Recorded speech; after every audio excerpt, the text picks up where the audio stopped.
schedule it once a week. Exactly. We started, I mean, maybe TMI, but we started having a lot more sex when we scheduled it once a week. I agree with that because then and to be fair, that when we were dating, people would say like, "Oh, schedule it. Oh my goodness, why are we scheduling?" You had that idea, especially when you were dating. If you were going to see somebody on Friday night and it was your boyfriend, you knew that most likely you were going to have sex. Yeah, that condom was in your pocket, boys.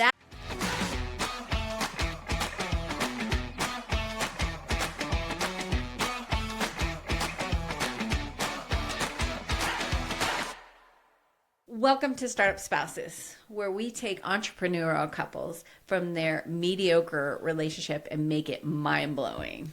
So I just want to welcome you, and my name is Marie. My name's Adam. And today we're talking about business. Business. What What does it have to do with the bedroom, Adam? does it have to do with the bedroom? Yes. We don't bring business into the bedroom, Marie. How dare you insinuate that we run our business, run our relationships like a business? But here's the thing. All right. So, if we were to put in structure, like think of it as a house. Mm-hmm. So, you have a house, and if you didn't have any structure, like you have to go through building plans, Right. make sure that it's stable and there's structures in place. Mm-hmm. And then you have the ability to fill it up and make it pretty. Yeah, something So- about a house of cards or things like that, or house made out of cardboard or something. Yes. Is that a thing? Yes. Yeah, that's a Yes. thing.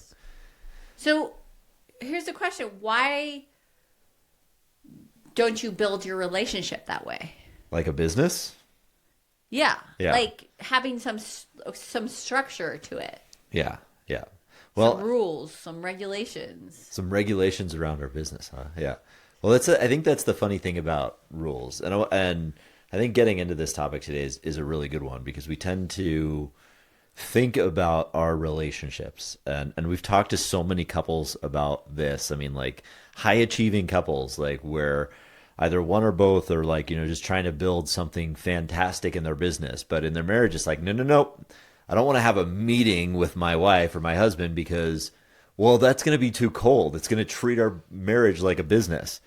But in reality, I think what we want to argue on this episode is that business and relationships are very similar, and they should be run a lot the same way. And we want to talk about some of the ideas in this episode of how they are the same, or how they are similar, and why they're similar, and some of the activities that you can run in your relationship that are similar to a business, but also some of the things that maybe you shouldn't, but also how you can actually gain more freedom within your relationship by putting the structure around it to be successful. Both marriages and businesses take a lot of work to work. Every 90s movie rom-com that we've ever seen with either Tom Hanks or Drew Barrymore or Matthew McConaughey or some combination of those folks has been about like this romance that buds and like how you just can't control your heart and they suddenly fall in love, and that's the end of the story in the romance. But it doesn't go into the actual relationship that happens afterwards, that takes the work to maintain, to keep growing, to build. It doesn't just end there with white picket fences and everything like that. So that's what we're going to talk about today. But before we get into that, it's been a bit of a busy season for us. Lots of travel, lots of just stuff going on. I think we've mentioned that in a previous episode that I'm traveling a lot more for my business, and there's just kind of some family stuff happening. So how are we staying intentionally engaged right now, like to make sure that we're connecting? I think that's an important thing that we need to just make sure we're sharing. I think that it comes down to our meetings as well. Mm-hmm. Yeah. So some kind of structure, huh? Yeah. Some very much structure in our relationship. It's like the consistency of it. Right. So we're meeting every Saturday, right? Yeah. Every Saturday morning. Keep Yes. that time sacred. What are we? So are we still? And you're still feeling like those meetings are? How are you feeling about the meetings? Like what do you like about them? What's working best for you? I think that we resolve conflict within those meetings in a safe environment, Right. meaning we bring up things to each other and we don't take it personally like it's an attack on each other. And then Yeah. we have these conversations and understanding that, yeah, there's some discomfort in these conversations that we have with each other. And the fact that it's important to do that because then that's resolved. It's not festering in the back of my head like, oh no, and what did he mean, or why didn't he take out the trash the other day? Doesn't he not love me? It's like, how do I go from trash, not taking out the trash, to he doesn't love me? Yeah, yeah. I know it's bizarre, but like that's kind of the trap we get into. If we're not intentional about like connecting on those fronts, those kinds of things are going to come up in the moment when say you are taking out the trash, and then you blow up at like, you never do this, and it's just like, well, where did that come from? We've never talked about that before, or what have you, because we're not communicating, we're not intentional about it. And even in a great business, that intentionality around that communication has to happen in those meetings, or they don't happen. So here's my first idea or thought around the idea that a relationship is like a business. Mm-hmm. Is the fact that that the reason that couples don't want to run their relationship like a business is because most businesses suck. Right? I mean, am I right? Like, because they're not run by US. They're not run on US. That's a good advertisement, right? Yeah. But I mean, they're just not run with any sort of structure or systems themselves. I mean, look at the divorce rate in our country between, men and women. It's over 50%. I don't know what it is in the world, but I know that, I've read the statistics that over 50% of marriages end in divorce now. And those are just the people that do something about it, like we've said in the past. I mean, there's many others that are probably just floating along unhappy or just kind of maintaining in their marriage, and it's just not a 10 out of 10. Yeah. So how many are actually 10 out of 10 marriages? I would argue it's probably around the same statistic as the 10 out of 10 businesses, the really great businesses to work for.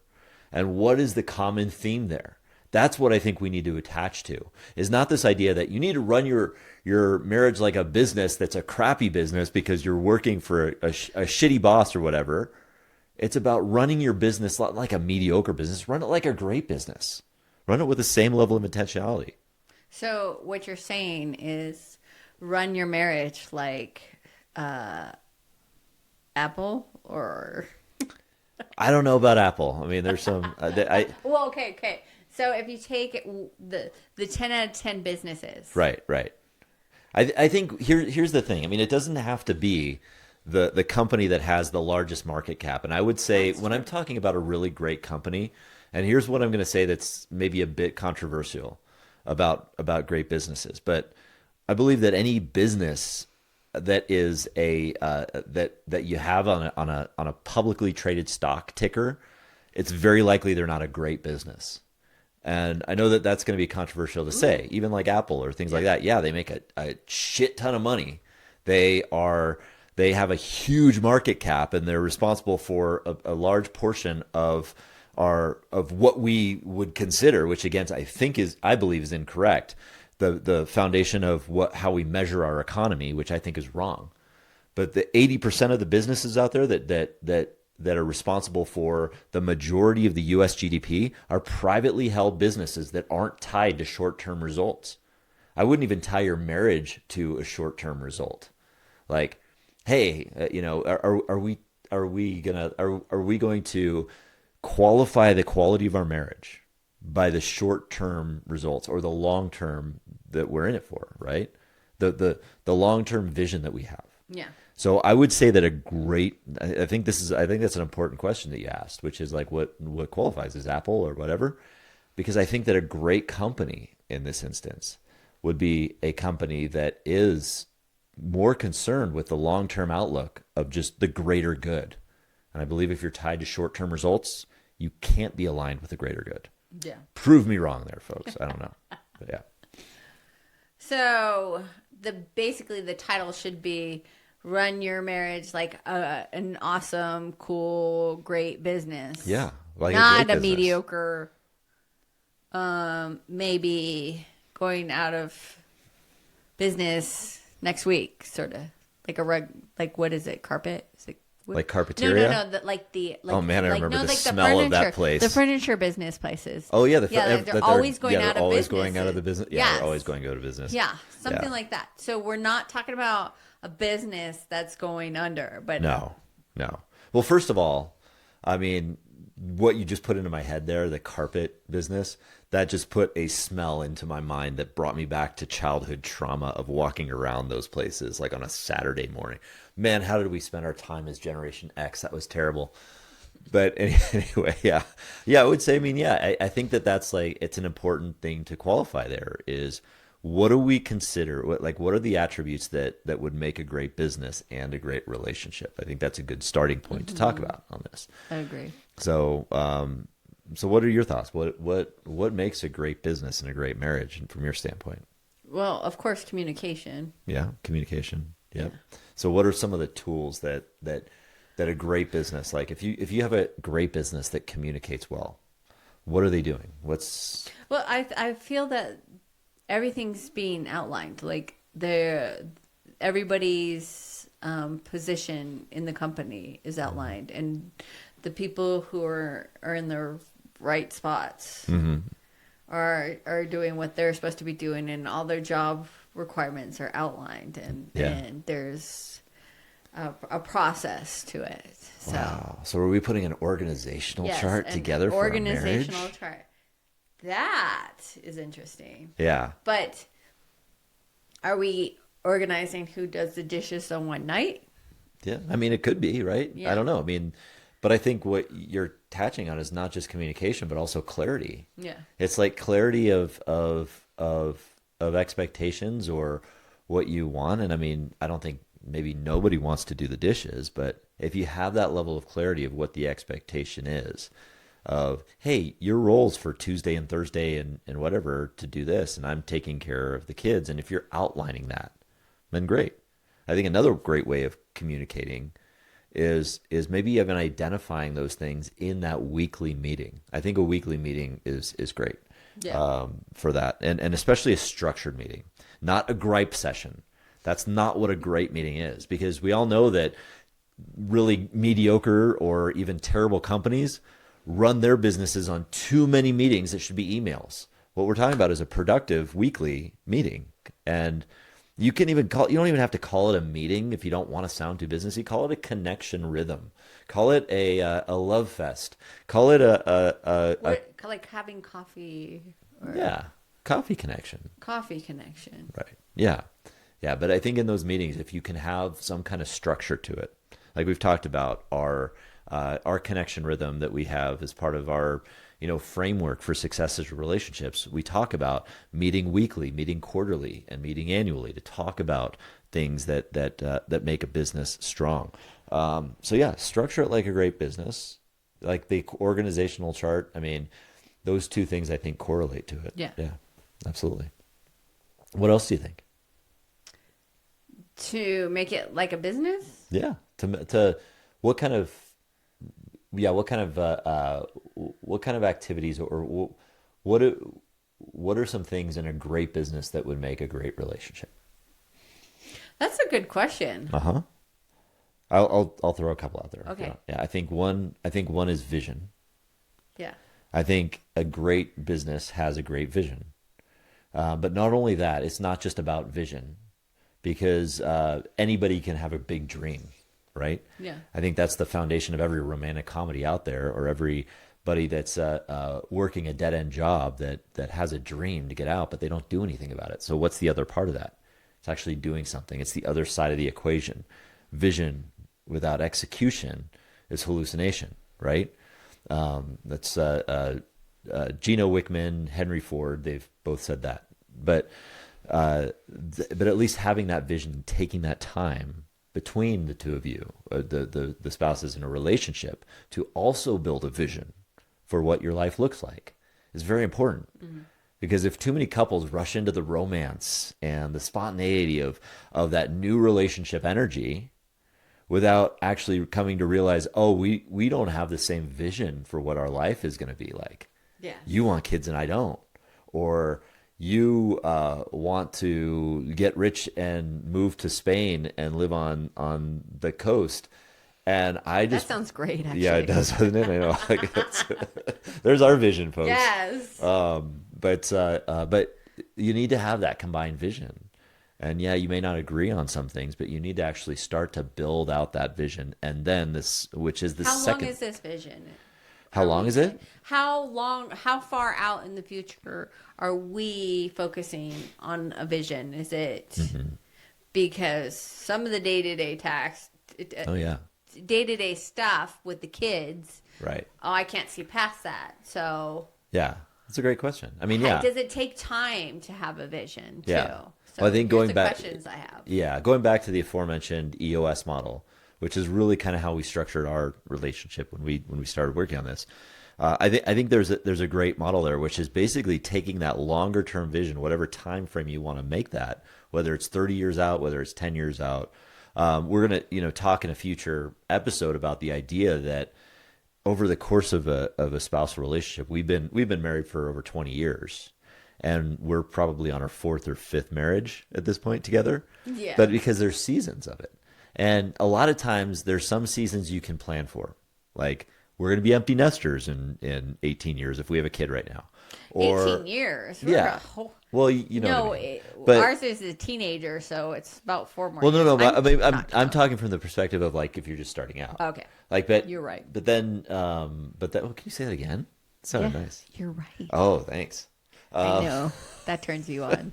It does. It's a big, yeah. It's another thing too. Is with business and with relationships, your turn-ons. Yeah. But also, but I think it's again knowing the seasons that there's going to be expected seasons and unexpected seasons. Mm-hmm. You can know to expect that you're going to be empty nesters. Mm-hmm. You can know to expect that you're going to go through, some kind of job transfer or retirement or something like that. But there's also unexpected. What about illnesses? What about something happening in an unexpected loss of income or unexpected windfalls? Yeah. Things, you just have to understand that those seasons will happen. And I'm trying to remember where I was going with that, but it all comes down. Oh, it goes back to your vision question. So your vision question is like, do we plan for the long term? Do you plan for like what's the time or the short term? The answer is yes. You have to look out over the long term, the foreseeable outcome, and be open-minded to the idea that things are going to evolve and change, right? But you should have some kind of long-term vision for what you want, like down the line with regard to your relationship, and then bring that down. Start to bring it down closer to ground level. I like to look at that longer-term vision as just kind of like a BHAG or a big, hairy, audacious goal that you might have for your relationship.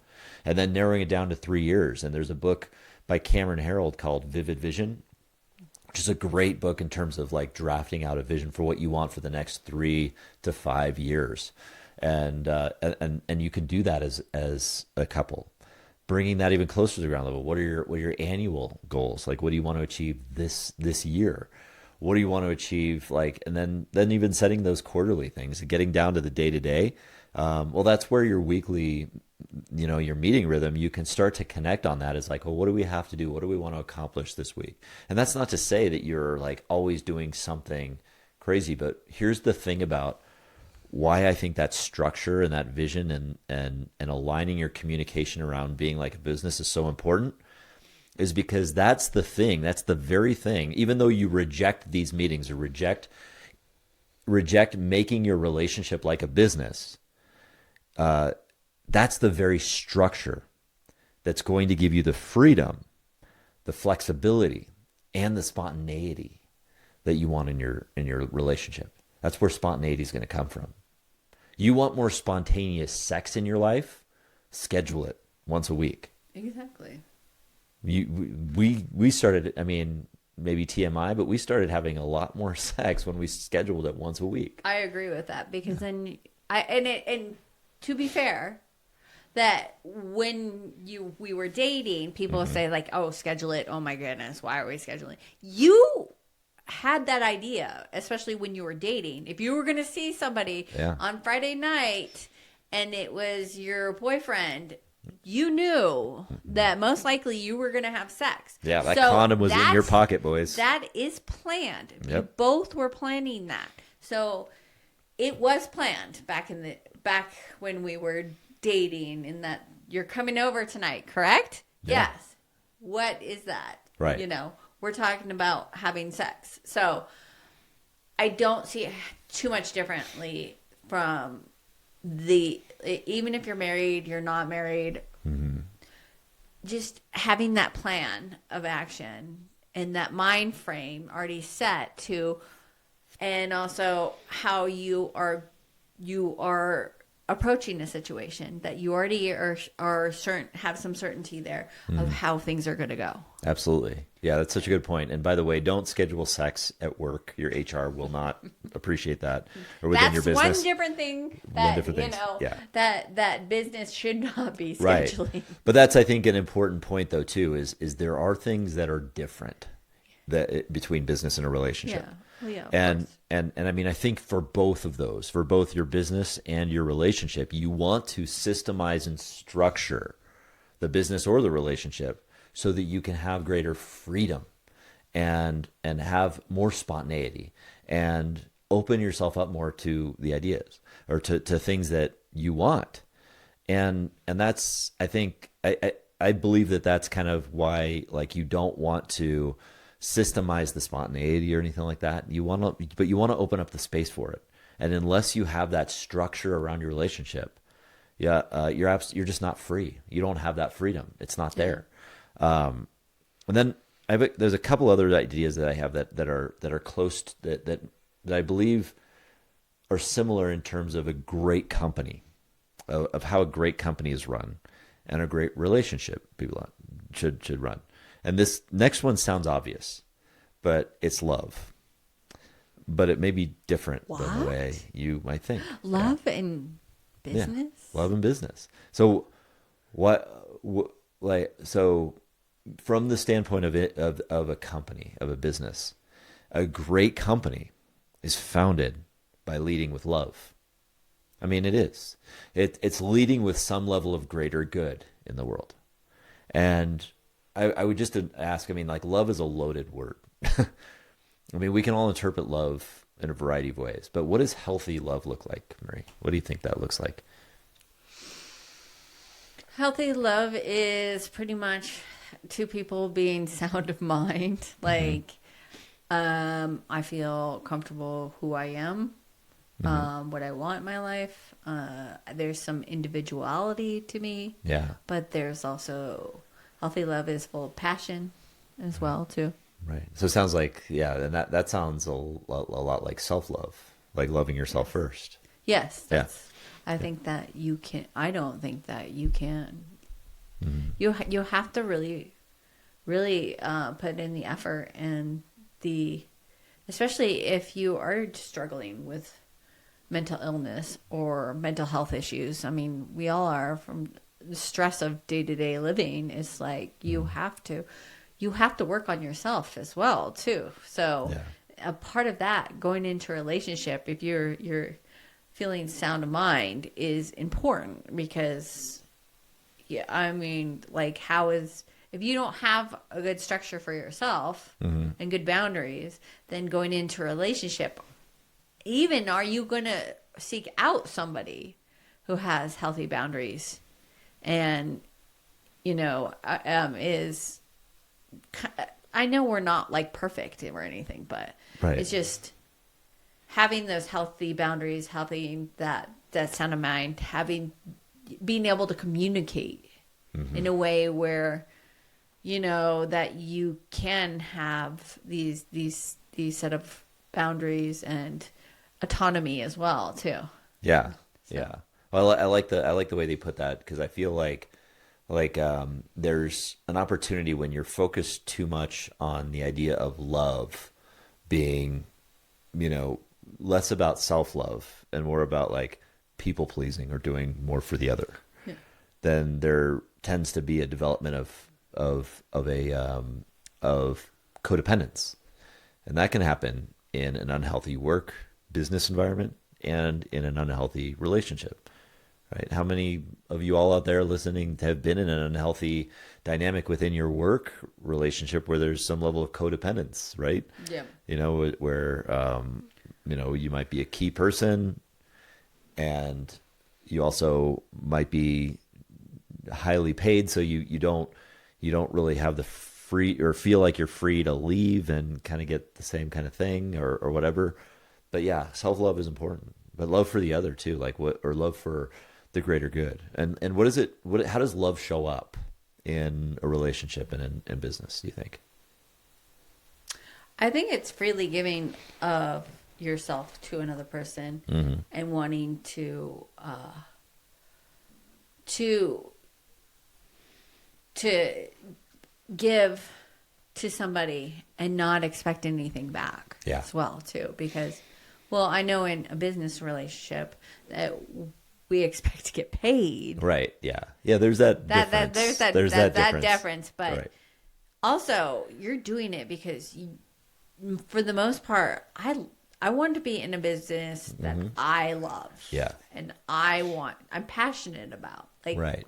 that moves me forward. That more than anything, I've been in jobs where I got paid pretty well, and that it didn't fill me up. Like there's a difference there. Right. So yeah, leading with love is important too, and part of that is like if we are being paid but we're not enjoying the stuff, like enjoying the work, we feel like we're owed even more. Right. So kind of in a relationship, like I'm codependent, so I'm giving you everything and I did this, and this for you.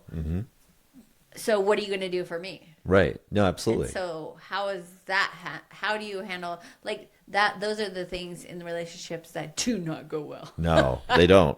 And I think that kind of gets to like the some of the things that aren't related in business and relationships that you don't want to overlap. Obviously, there are certain ideas in a business, or there's the obvious part of that some of the relationships exist on a transactional level. Although that I would say yes, there's a transaction attached to it. You get paid, but transcending that, obviously you want to get right people in right seats, people that do fit your core values, your core, you know, your where you're going, what you love to do, and what you're great at, so that you can get there. And I think that a part of that love too, that I think we tend not to talk about, especially in relationships, is a love that is willing to challenge. This is that courageous love, where I think where iron sharpens iron, where you can come to me and I can come to you, and we can speak openly and lovingly and caringly to challenge each other on where we might be, you know, where we might be able to improve or grow in the right context.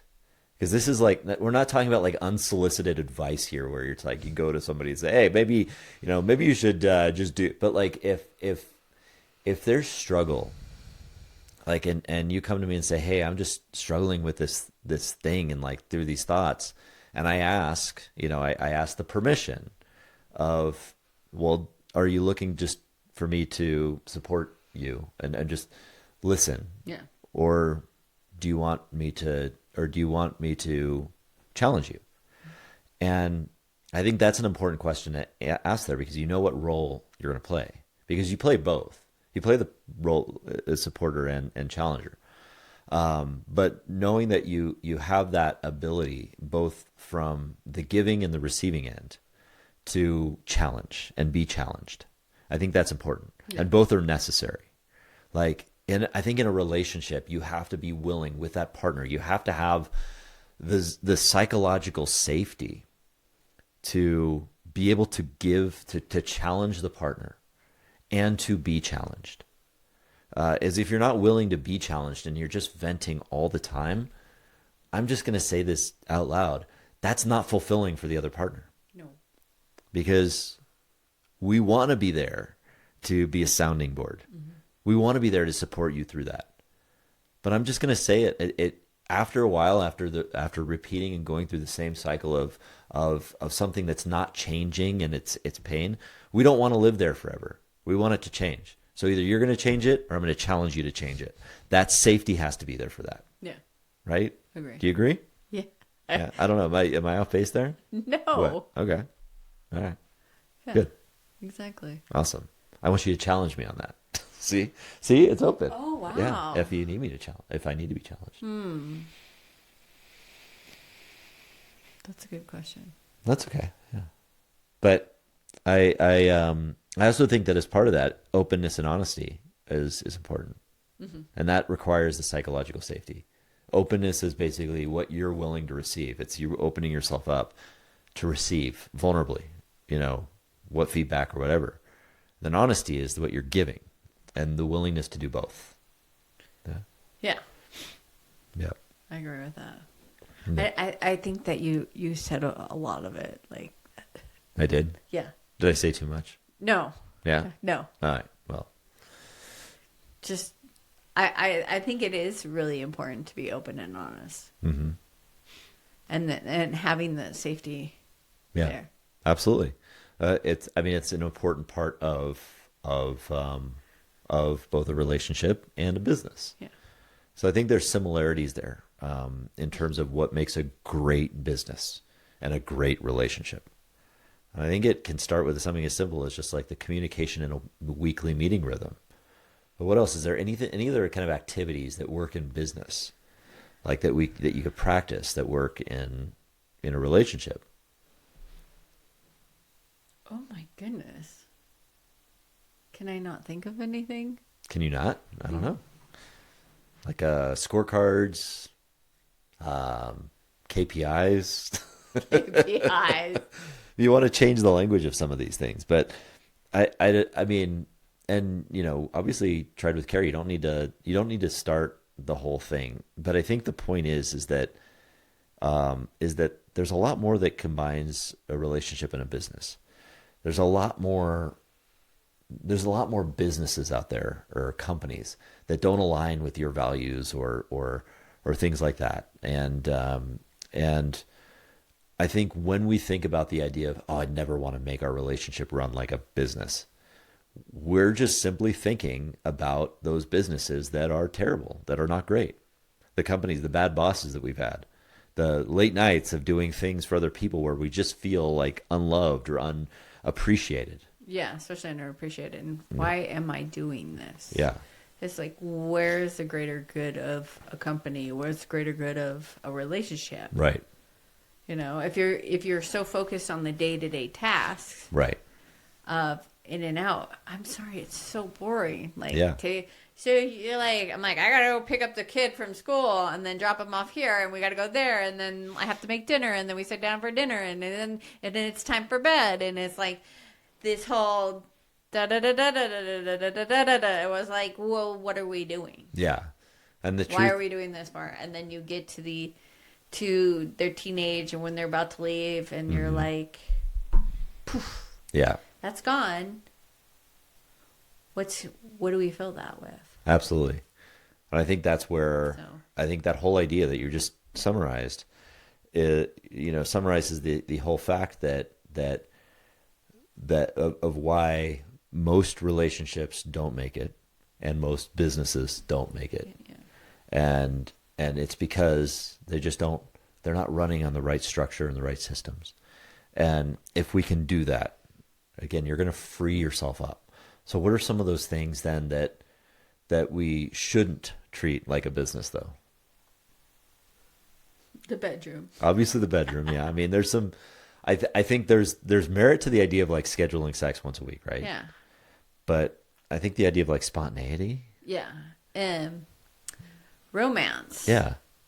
Where does that come from? Well, like, yeah. But if we have everything in place, we know the house is going to get cleaned on this certain day by so and so or somebody in the family, and we have that time together to spend enjoying each other's company. Yeah. That's where the spark and the freedom comes from, Right. to be open and be ourselves and have time for play. Play is also probably another good thing. Yeah. That's different than business. Yeah. I think, So, yeah. Oh, absolutely. I mean, I think that those are, I 100% agree. I think that spontaneity, that romance, that play, everything that we're kind of trying to get toward in structuring, right? All of that stuff, like where the boring, the monotonous, or what we feel is that boring structure that we're creating is actually creating that space for the romance, for the spontaneity, for the love to occur. I mean, you think back on our relationship, when we started to have more of that spark, it was when we created more structure there. We started having more spontaneity. We had more trips. We had more excitement, more play. Yeah. and we started dreaming about what we wanted for our future to look like. Right. And we started executing on that dream. Yeah. Yeah. That's it. The most important thing is action, action, and more action. Yes. So, Yeah, because you need to have that partner in business and in your relationship that you could count on to actually take the actions that to do what they say that they're going to do, and that you have to do what you're going to say you're going to do too. Relationships are hard work. They're like a business, whether we want to admit it or not. They're because businesses, the right kind of businesses, great businesses, are founded on the foundation of relationships. And that's why they're the same. yeah. That's why they're similar. We have to treat them like that. Yes. Yeah. So what do you think? Is that a good place to wrap it? Do we miss anything? How are we feeling? I think that we covered all of it. Yeah. All of If it.